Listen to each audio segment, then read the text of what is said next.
안녕하십니까. 오늘은 기독교 철학론 5권의 3강 시작을 합니다. 여러분 이 철학론 5권 책을 펴세요. 9쪽을 보십시오. 9쪽 아랫부분에 Jesus all 이렇게 나오는 그 부분입니다. 성 어거스틴은 오 하나님, 당신은 당신 자신을 위해 우리를 만드셨습니다. 그래서 우리 마음은 당신 안에서 쉬기 전까지는 늘 불안합니다. 이런 말을 합니다. 즉 다시 말하면은 우리를 만든 것은 하나님이 하나님 자신을 위해서 만드신 것인데 우리가 항상 하나님 안에서 쉬기 전까지는 안식이 없다는 것입니다. 늘 안식이 없는 이생에서의 삶이라는 것을 말하는 부분입니다. 맞는 말입니다. 안식하기 전까지는 우리는 늘 불안한 삶을 살 수밖에 없습니다. 패커 목사는 모든 인간은 모든 면에서 인간 본성의 보편적인 기형이 발견된다는 것입니다. 어떤 것이든 인간은 바르게 나타나질 않아요. 기형으로 나타난다는 것이고, 그것은 하나님의 부르심과 명령에 대한 반항이 되고, 하나님처럼 되기 위해 하나님과 싸우는 영이 존재하고 있기 때문에 항상 인간을 보면 바른 모습이 보이질 않고 기형적인 모습만 보인다는 것입니다. 참고로 로마서 3장 23절, 3장 10절로 12절, 고린도후서 5장 17절 꼭 찾아서 읽어보시기 바랍니다. 예수님으로 우리는 충분합니다. 더 이상 무엇이 우리에게 필요하겠습니까?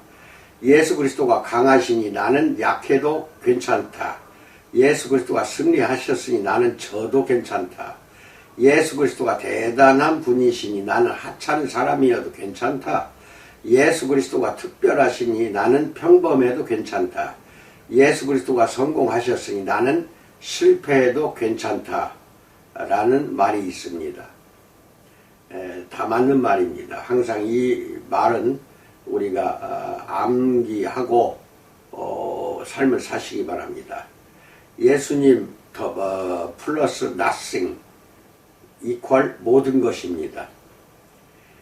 그러니까 예수님의 플러스 nothing 아무것도 없는 것을 더한다 했을 때 모든 것이 되는 것이고, 모든 것에서 빼기 예수님을 빼면은 뭐가 되느냐? nothing 아무것도 남는 게 없다는 것입니다. 아무것도 아닌 것이 되는 거죠. 아무리 많은 거, 아무리 재산, 아무리 큰 권력, 학벌을 가지고 있다고 하더라도 예수님을 빼버리면 아무것도 없다는 겁니다. 그리고 예수님에 더하기 아무것도 없는 것을 더해야만이 모든 것이 된다는 것이니까 이 말을 우리는 명심하시기 바랍니다. 인간은 모든 것을 갈망합니다. 부와 권력 다 모든 것을 갈망합니다. 모든 인간 안에는 더를 외치는 만족할 줄 모르는 갈망이 존재하고 있습니다. 더 많이, 더 높이, 더 온전히, 더 풍부하게, 더 강하게, 더 안전하게, 더 행복하게, 더 이것이 문제가 되는 것입니다. 더라는 것 대신에 예수님만 있으면 우리는 충분한 것을 여러분이나 나는 믿기 바랍니다. 여러분 안에는 예수님만 존재하면 되는 것입니다. 그러면 모든 것이 다 채워지는 것입니다. 우리는 한계와 제약과 실패에서 완전히 해방되기를 원합니다. 더 많은 것을 얻기 위해 비이성적인 행동도 서슴지 않고 자행을 하고 맙니다.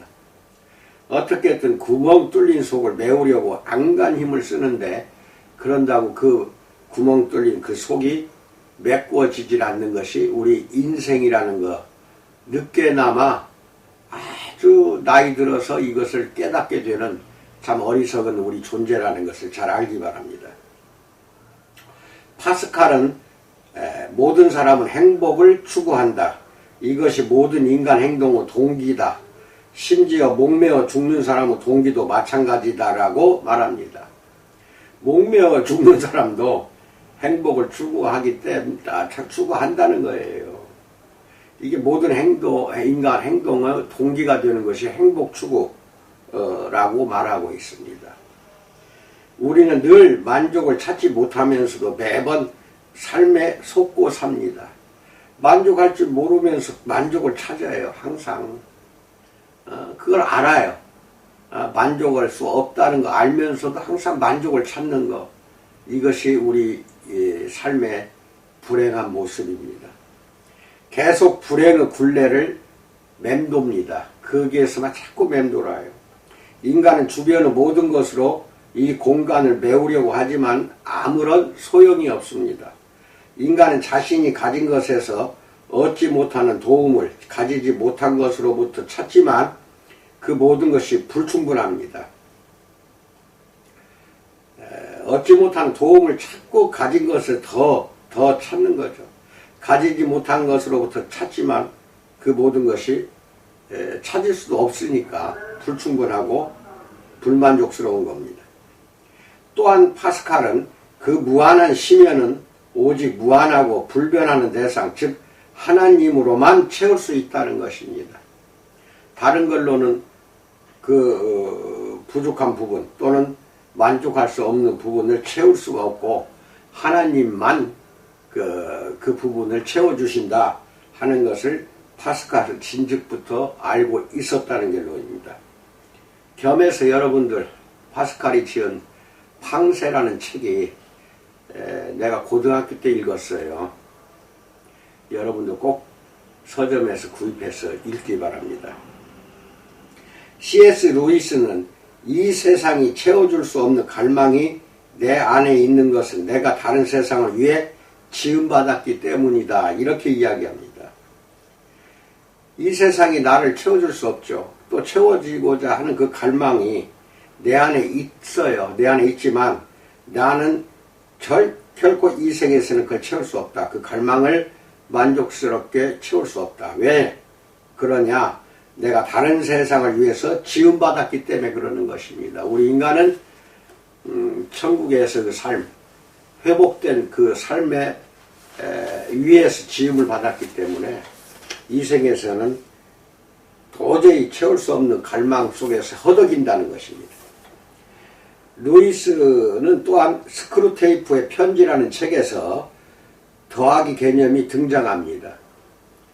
기독교 더하기 다른 무언가라는 마음 상태에 묶어두는 방법을 소개하는데요. 기독교에다 다른 무엇인가를 더하는 거.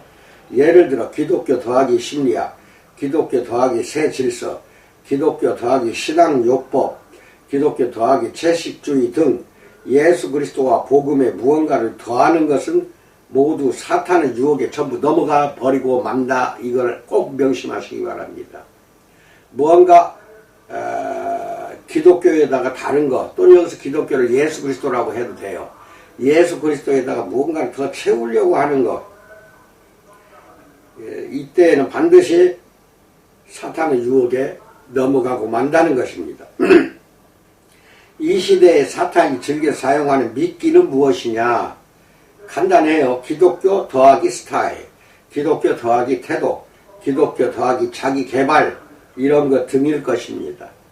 기독교나 예수 그리스도에 무언가 더하는 것을 가장 좋아하는 게 사탄이고, 이게 더하기 무엇? 이것이 바로 미끼가 되는 것입니다. 그래서 우리 이거 아주 사탄의 미끼에서 벗어나야 됩니다.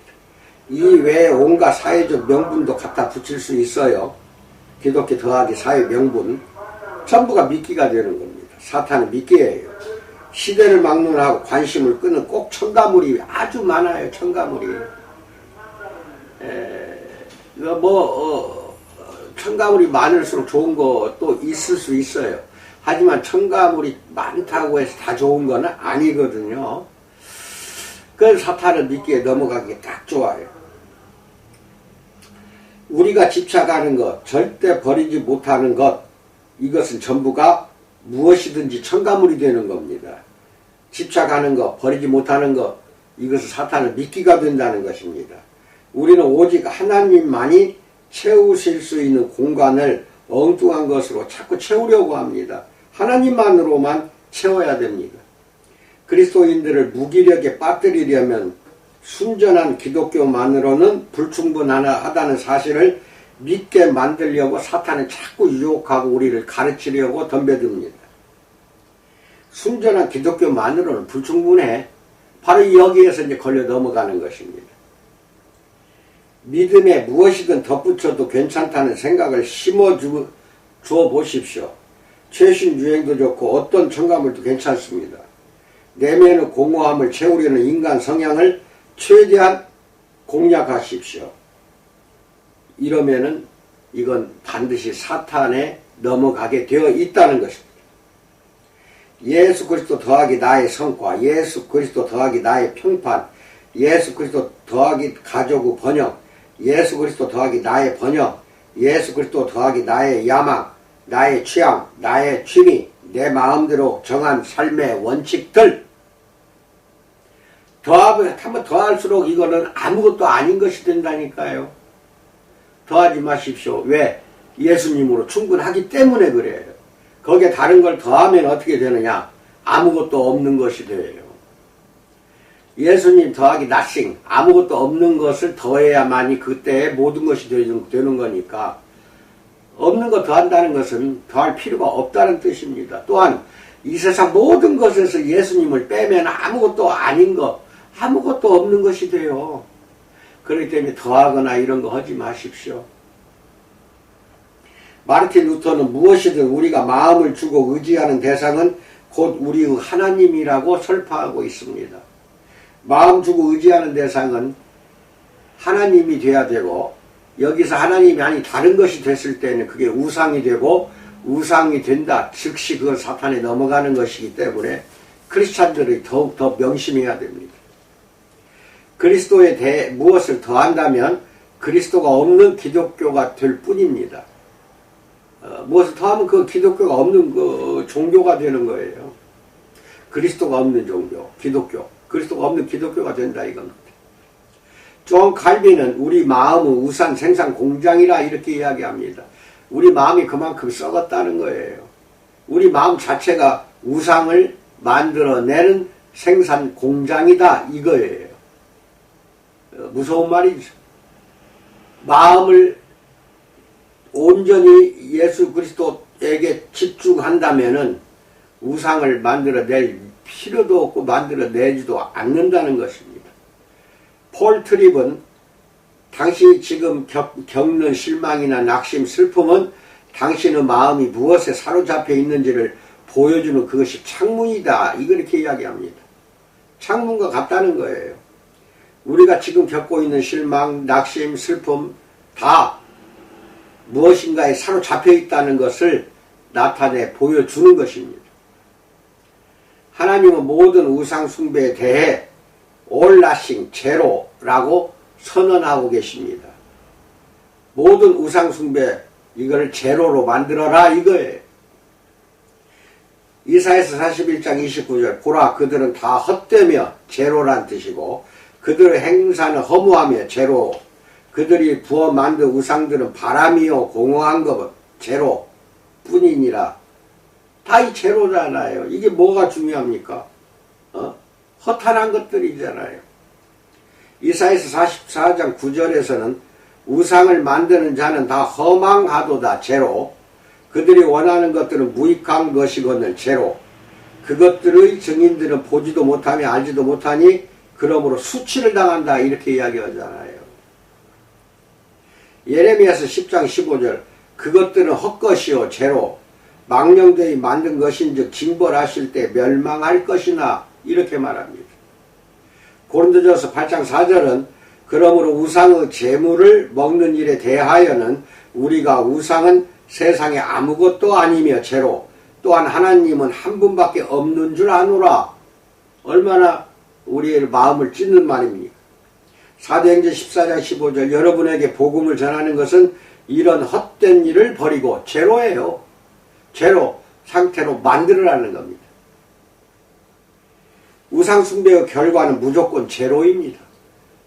숭배하는 순간 남는 건 제로만 있지 뭐가 있어요. 다 아무것도 없는 겁니다. 부자와 나사로는 예수님의 비유에서 분명히 이 남자에게 아무런 이름도 없었어요. 제로예요.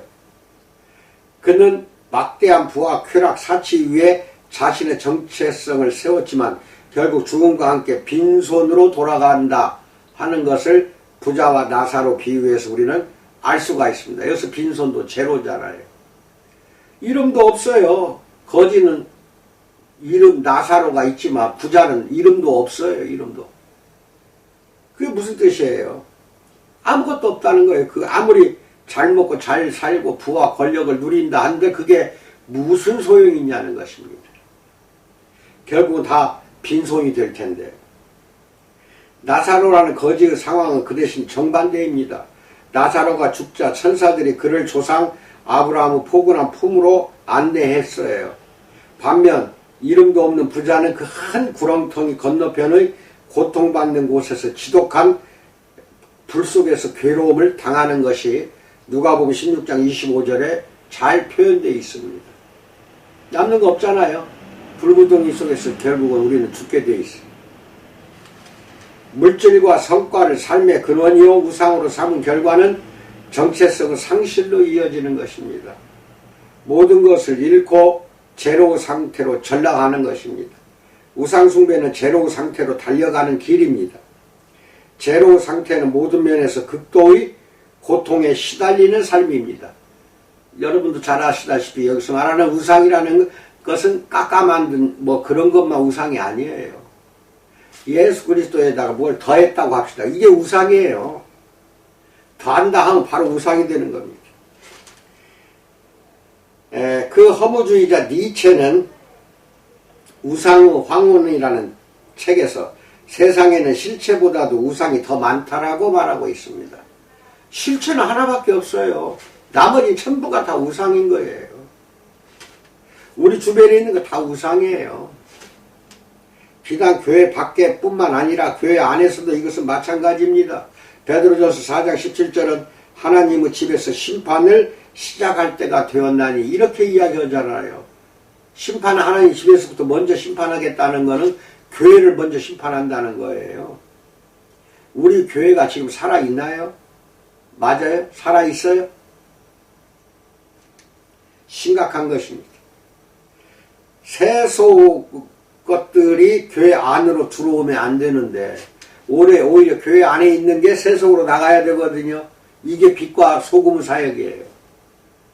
그런데 거꾸로 이 문화와 이 풍습과 세속의 모든 유익한 것들이라고 생각하는 여러분이 판단하는 것들이 다 교회 안으로 지금 들어오고 있다니까요. 그게 참 우상이 되는 겁니다. 하나님이 제일 싫어하는 거고 그것은 복음이 아니라는 것을 명심하시기 바랍니다. 성경은 복음의 최대 적이 율법주의라고 분명히 말합니다. 근데 이건 율법주의만 적이 아니에요. 성과주의, 도덕주의, 세상 성공과 번영주의, 번영의 신학 모두가 다 최대의 적입니다. 복음의 최대의 적이에요. 율법주의는 예수 그리스도가 이미 해주신 일이 아니라 우리가 할 일이 더 중요해질 때 발생하는 거예요. 우리가 할 일이 더 중요하다고 생각하면 그건 이제 율법주의에 빠지는 겁니다. 성과주의의 폐해는 성공했을 때 교만을 낳고 실패했을 때 절망을 낳는 것이 성과주의, 성공주의예요. 율법주의나 성과주의나 둘 다 모두 자유가 상실되는 것으로 결과가 이어진다는 겁니다. 자유가 없어지는 거죠. 왜? 거기에 매여 살기 때문에. 율법주의는 주로 자신이 취사선택한 종교 규칙들을 지키려고 애쓰는 현상으로 나타나는 거예요. 율법은 선한 거예요. 그러나 율법주의는 이게 이제 큰 문제가 되는 겁니다. 이 주의가 붙으면 다 조심해야 돼요. 그건 이제 우상으로 빠져들든지 험악한 길로 빠져들든지 결국 예수가 없어져 버린다 이겁니다. 율법은 괜찮아요. 선하고 좋아요. 하나님이 지키라고 만든 거니까. 하지만 인간이 거기에 플러스 뭔가를 더해요. 율법에 더한다니까 이게 율법주의예요.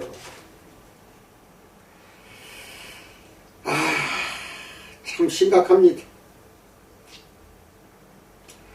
오직 하나님만 채울 수 있는 것을 스스로 채우려는 시도가 율법주의고, 예수 그리스도가 아니 자신을 의지하는 태도도 율법주의에 속하는 거예요. A.W. 핑크라는 분은 우리가 범하는 가장 큰 실수는 예수 그리스도 안에서만 찾을 수 있는 것을 자기 자신에게서 찾으려고 하는 거, 이게 가장 큰 실수라니까요. 항상 성경 말씀 속에서 사세요. 말씀 속에서 살면은 안전합니다. 말씀을 벗어나면은 이제는 사탄으로 넘어가는 거죠. 규칙을 지키려고 애쓰는 것이나 일부러 깨뜨리는 것이나 모두 예수님에게서 도망치는 것입니다. 둘 다 그래요. 자신의 노력으로 자신을 구원하고 성화하고 만족시키려는 행동들이라는 것입니다. 이들은 규칙을 깨뜨리는 방법을 사용하고, 어떤 이들은 자기 마음대로 규칙을 늘리는 방법을 사용한다는 차이점만 있을 뿐이지 똑같은 거예요. 세상에 만연한 부도덕이 나쁘다는 것을 다 압니다. 그러나 교회의 만연한 도덕주의도 그에 못지않게 나쁘다는 거예요. 교회 안에서 참말로 윤리도덕 강조하지 마십시오. 그렇다고 해서 윤리도덕을 멀리하라는 뜻이 아닙니다. 그것만 강조하기 때문에 문제가 붙는 거예요. 아유, 저 신자는 왜 저렇게 그냥 꾀죄죄해. 아유, 저 신자는 말하는 것이 왜 저렇게 미흡게만 해. 아이고, 저 신자는 예수가 없는 것 같아. 이렇게 판단하는 자체가 여러분이 하나님이 된 거예요. 모든 걸 하나님한테 맡기십시오. 모든 것을, 왜? 하나님은 중심만 보시기 때문에. 우리 인간은 겉에 드러나는 모습만 갖고 자꾸 평가하려고 한다니까요. 제발 인간의 눈으로 살지 말고 예수 그리스도의 눈으로 이 세상을 바라보고 삶을 사시기 바랍니다. 하나님이 불의한 악행을 미워하신다는 사실은 아무도 의심하지 않아요. 그러나 자기 의에서 비롯하는 선행도 그만큼 미워하신다는 사실을 잘 알고나 있냐는 거예요. 자기 의에서 비롯하는 선행, 무지하게 싫어합니다, 하나님. 자신의 순종을 자랑스러워하는 태도야말로 가장 무서운 적이라는 것을 명심하는 여러분과 내가 되기를 간절히 축원드립니다. 오늘은 11쪽까지 했습니다. 4강 내일은 12쪽부터 할 테니까 잘 기억하고 책을 꼭 준비하고 강의를 들으셔야 됩니다. 코로나로 인하여 수업 시간에 해야 할 강의를 하질 못하고 이 교재를 가지고 영상을 통해서 여러분에게 강의하는 것이기 때문에 듣지 않는 분은 무조건 손해예요. 듣지 않는 분은 자꾸 신앙에서 멀어질 수밖에 없는 것입니다. 하나님의 뜻이라고 명심하시고 내 강의 영상은 날마다 들으십시오. 지치지 않아요. 억지로 들으려고 하니까 지치는 것입니다. 하나님이 나에게 주시는 특별한 은혜라고 생각하고 듣는다고 한다면 듣는 것 자체가 자연스럽기도 하고 또 은혜롭기도 하고 즐겁기도 하고 더 듣고 싶어 하고, 의무감으로 듣지 마십시오. 여러분을 위해서 하는 영상이기 때문에 여러분이 스스로 알아서 이 영상은 나를 위해서 제작한 것이니 내가 드려야겠다 하는 것이 의무적이 아니라 자발적으로 나타나야 됩니다. 그랬을 때 하나님은 여러분을 복 주시고 참으로 큰 은혜 속에서 잘 살아가도록 인도해 주실 줄 나는 믿습니다. 감사합니다.